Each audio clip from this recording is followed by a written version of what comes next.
Hey everyone, welcome back. Do you remember the first time you watched Rambo First Blood? That movie absolutely blew our minds. A battle-hardened veteran completely, single-handedly tears a small-town police force apart, stitches his own wounds with a regular needle and thread, and wields a massive tactical knife that instantly became every kid's dream. Today we are doing a detailed, step-by-step breakdown of the exact arsenal John Rambo used to start his very first on-screen war. Get comfortable because we are diving right in. First up on our list is the legendary Rambo survival knife. You might be surprised to hear this, but this wasn't a standard military issue blade like the famous US Marine Corps K-Bar Mark II. This absolute monster was custom designed by master knife maker Jimmy Lile specifically for the movie. Here are some cool details. The hollow handle, wrapped in green nylon cord, packs a real survival kit inside, complete with matches, a needle, fish hooks, and fishing line. The knife features a built-in compass in the cap and massive sawback teeth on the spine. Though, honestly, those teeth have zero practical use in real life. From a story perspective, carrying a knife like this actually makes sense. As a Green Beret veteran who went through survival school in Vietnam, Rambo was used to relying on a multi-tool that could do it all. On the flip side, hauling a massive, heavy blade like that on your belt while trying to move stealthily through the woods is a terrible idea. But for Hollywood, it was an absolute masterpiece.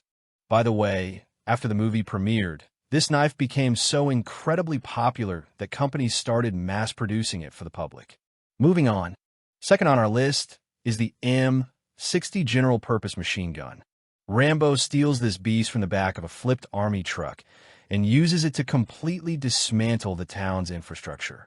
And this is where we venture into pure Hollywood fantasy. In the real world, the M60, often nicknamed the Pig, weighs over 22 pounds empty. It has massive recoil, which is why it is almost always fired from a bipod or a fixed mount.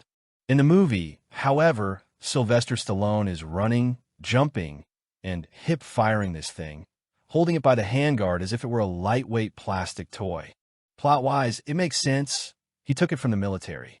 But the way he uses it completely defies the laws of physics. And here is another cool-looking but totally unrealistic detail. Rambo spends almost the entire movie wrapped in machine gun ammo belts. It looks incredibly badass, but from a real combat perspective, it is a 100% terrible idea.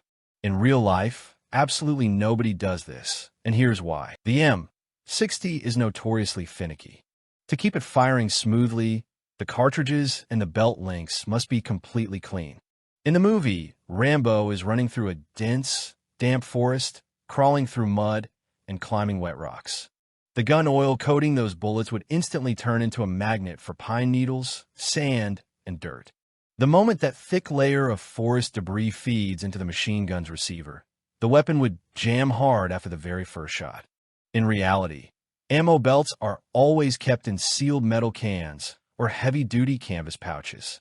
On top of that, wrapping an ammo belt around your torso makes a loud, metallic clanking sound with every step. The cops would have heard Rambo coming from hundreds of yards away. Plus, those metal links have sharp edges. If you're sprinting, jumping, and diving, that metal harness will instantly shred your skin and scratch you to pieces, especially if you're wearing it over a thin tank top or a bare chest. So, logically speaking, huge penalty points. But for creating an iconic, everlasting cinematic image, an absolute masterpiece. Wouldn't you agree? Now, let's look at the handguns. The short-barreled arsenal in this movie perfectly reflects the American landscape of the early 1980s. The main antagonist, Sheriff Teasel, carries a classic six-shot Smith & Wesson Model 10 revolver on his hip. Logically, this is a perfect hit. In 1982, American small-town police departments were still overwhelmingly carrying revolvers. The massive shift to semi-automatic pistols was still years away. In the final acts of the film, Deputy Galt and the sheriff himself upgrade to a more advanced Smith & Wesson Model 66. What makes this model special is that it is made entirely of stainless steel. A flashy, durable revolver like that was ideal for cops working in the rainy, damp climate of Washington state, since the steel wouldn't rust from constant moisture. Seeing it on screen is 100% accurate. Next up, we have a total antique, a Remington 1858 cap and ball black powder revolver. You can spot it hanging on a wall as part of a gun collection. In rural America, finding a rare piece like this owned by a local hunter or collector is actually pretty common. Gun culture runs deep in America, and people still love old-school black powder replicas to this day. The movie also features the legendary military sidearm, the Colt 1911-01, chambered in .45 ACP. It is carried by the National Guard soldiers called in to hunt Rambo down. Nothing to complain about here. In 1982, the good old Colt 1911 was still the standard issue sidearm for the U.S. Armed Forces, so the Guardsmen showed up with their proper duty gear. It would be a few more years before the U.S. military announced the joint service trials to replace the Colt, testing 10 different designs. That competition included heavyweights like the Austrian Glock 17, the Italian Beretta, the Czech CZ, the Swiss Sig Sauer, and others. By the way, does anyone know which pistol ended up winning that contract? Let me know in the comments below. Let's move on to the heavier hardware, the rifles and carbines. When the deputies head into the woods, they are heavily armed with AR-15 SP1 carbines, which is an early civilian semi-automatic version, as well as full-blown military M1601 assault rifles. To top it off, a few deputies are even rocking German Heckler and Koch HK93A2 rifles. Let's be real here. For a tiny police department in a minuscule town like Hope, Washington, an arsenal like this is pure absurdity. Military-grade assault rifles and expensive German 5.56mm long guns were absolutely not standard gear for regular small-town cops back then.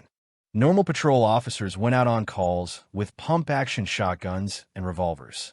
It looks like the prop masters just wanted to add more firepower to the screen, but logically, it is a massive overkill. On the other hand, the hunting firearms used by the locals and some officers are spot on. We see a high-precision, bolt-action Remington 700 rifle being used by a deputy shooting from a helicopter. By the way, trying to hit a target from a moving helicopter, even with a sniper rifle as good as the Remington 700, is highly ineffective. Given how expensive that rifle was, I would guess it was the deputy's personal weapon, because issuing those to regular police officers nationwide would be way too costly, even for the U.S. We also see a Winchester Model 88 carbine, equipped with a scope, and a classic lever-action Winchester 1894 saddle ring carbine, flashed by some of the local men. Now, that is 100% authentic to rural America.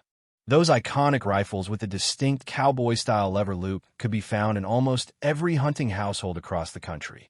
As for shotguns, we get the legendary pump-action Remington 870 folding stock, featuring a metal top-folding stock, which the cops slickly pull out of their patrol cars. This makes perfect sense. The Remington 870 was the gold standard for American law enforcement back then, and the folding stock made it nice and compact to store in a cruiser. We also see one of the civilians carrying a classic 12-gauge double-barreled shotgun of an unknown make, the ultimate tool for any country resident. Finally, in the heavy weapons category, we have the M72 Law, a disposable anti-tank rocket launcher that has been produced in the U.S. since the Vietnam War. Personally, this moment raises some serious questions. The National Guard is a domestic force used inside the country. Why on earth would they bring a military anti-tank rocket launcher to a manhunt? What civilian tanks or armored vehicles were they expecting to fight? How they managed to get clearance to deploy that weapon remains a mystery. Clearly, the filmmakers just wanted some spectacular explosions on screen, so they decided to let the M72 rip. What do you think, friends? Which weapon from this movie stood out to you the most? Drop your thoughts and memories in the comments below, and let's talk about this cinematic masterpiece together. See you next time, right here on the channel.